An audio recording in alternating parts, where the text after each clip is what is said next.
What do economists exist for? First and foremost, they've got to be there to try to explain to the policymakers and also to a certain extent to the general public and the business community what it is that makes this extraordinary miracle of a market economy work. I think the key professional responsibility, like any other profession, is to tell it how it is, not to tell people what they want to hear or promote particular ideologies, but to do what you would expect a doctor or an engineer to do.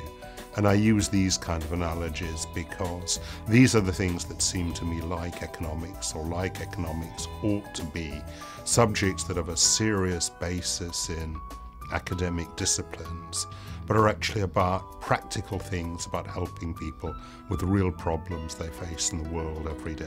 The economics profession aspires to be the expert and the guidance and control system for our society and our decisions, particularly about allocating material resources.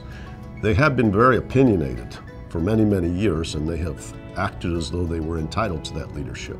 But in the most recent episode, the economics profession failed to prescribe preventive medicine, didn't diagnose this crisis early on, and actually really hasn't diagnosed this crisis adequately even at this moment, 2 years after its onset.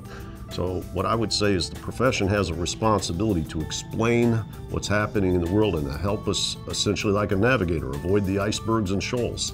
We haven't done a very good job of that in recent months. The obvious answer one says of almost any profession is to try not to do any harm. This is famously what is said of doctors should start with that. It's difficult to define what not doing harm is in this case, because the effects of economists' theories, their recommendations, are diffuse and very difficult to measure.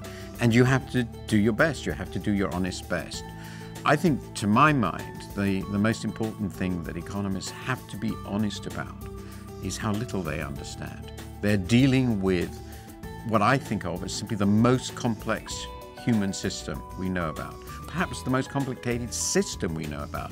If you think about what is involved in the world economy as a whole, we don't really understand how it works. I think we've made some genuine progress in the last 2 centuries. We don't really understand it. Rather, as doctors don't understand, and even less 100 years ago or so.